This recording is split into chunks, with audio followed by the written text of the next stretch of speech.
Thanks for tuning in. Today I wanted to talk to you about what dog would be best for you. I'm asked this question all the time by people. They always email me telling me about their lifestyle and the type of dog that they wanted, asking which breed would be best for them.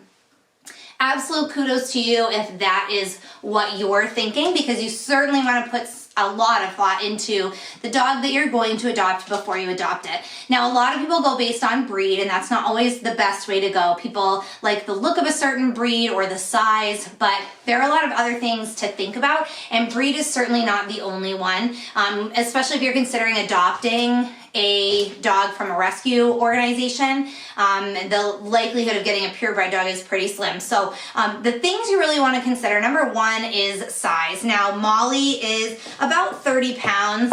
She's a beagle mix, and she is quite small. As you can see, she fits right in my lap if I want her to. She's a very easy for me to pick up if somebody was concerned as far as like a senior who doesn't want, a big dog that's really hard to handle. Even Sadie, she's our chocolate lab here. She's very well behaved, but if she were to pull on a leash, somebody that wasn't very strong or didn't have good balance, had some kinds of physical ailments, probably wouldn't be able to handle a dog Sadie's size very easily, especially if they think they're a lap dog like Sadie does.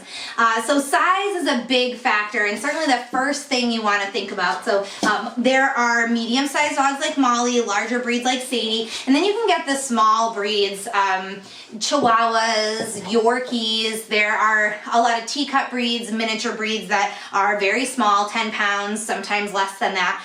So that's something to consider. The other thing, biggest thing to me, is the activity level. You have dogs, obviously mine are pretty mellow. Sadie is 4. She was a handful as a puppy. Labs are a breed that have a lot of energy. She needed a lot of exercise, a lot of run time, and she still does more than most adult dogs. So that's something to consider. If you have a lifestyle where, your dog's gonna be home a lot, or you're not a very active person, you wanna consider a dog that doesn't need as much exercise and activity.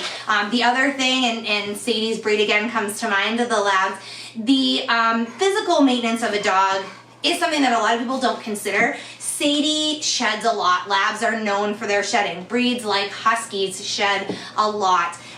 Long-haired breeds are sometimes harder to maintain. There are certain dogs that get the white tear stains on their white fur. Pekingese, Shih Tzus, littler dogs often with the longer coats, they either need to have a haircut or be trimmed, be brushed. So think about the physical maintenance. How much do you want to do?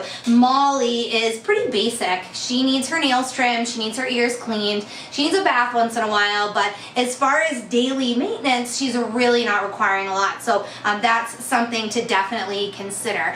And then you also want to think about the age of the dog. Some people are bound and determined to get a puppy, and that is fine. But be prepared for the fact that puppies take a lot more time and energy. And it's not something that's just going to be for the first few weeks or a few months of having a puppy. It's really for the first couple of years. You have a ton of training work ahead of you. Obviously things like house training, making sure that they're able to stay home by themselves without chewing, getting into things, hurting themselves, making sure that they are potty trained. So puppies are a ton of work. Adult dogs, you really have a better understanding of what you're getting. They're already full grown, so you know exactly what size they're going to be. Now, a lab is a great example of a dog that you get as a puppy that you typically think of as being like a medium-sized, large breed. But, we know labs that are a little smaller than Sadie, around 60, 65 pounds, and we know labs that are pushing 100 pounds, 90 to 100 pounds. And they're not overweight dogs, they're just bigger. Some labs are bigger than others. So, if you get a dog that's already an adult, you know what size they're going to be, you know what their coat looks like, you know what their temperament is going to be like. So that's a benefit to adult dogs. And let's not forget seniors. 1, it feels great to adopt a senior dog and give a senior pet a home. And 2, senior pets are often already trained. They already have a lot of that puppy energy gone. There are certainly some active senior dogs, but not nearly as active as puppies. if you get a breed that's a good fit for you, a dog with a temperament and a lifestyle sort of that fits yours, they're really going to fit in with your family very easy, very well, and be very low maintenance. So think about, consider a senior. And then it is on my list certainly, but it is at the bottom. The fifth thing that I always tell people to look for is a breed. If you have a breed in mind, make sure you do your research. Get to know the breed and if that breed's going to be right for you and your family. And if you're shopping around for a rescue dog or looking into reputable breeders in your area, but you're not really sure which breed you want, do your research before you adopt the dog. If you go to the shelter and you visit the dog and they tell you some of the breeds that the dog might be made up of, go home, research those breeds, check it out, see what that dog is going to be like when it's full grown, or if it already is full grown. Quite often, dogs do not act themselves in a shelter. It's a strange environment. It's very overwhelming. So they may bark more than normal. They may be a little bit more shy or skittish than normal. So do some research, talk to some people if you know anybody that has those breeds, and those would be my 5 things to look for when you're thinking about what type of dog to get. Size, activity level, physical maintenance, age, and breed. If you guys have any other questions, feel free to email me. Thanks for watching this video guide.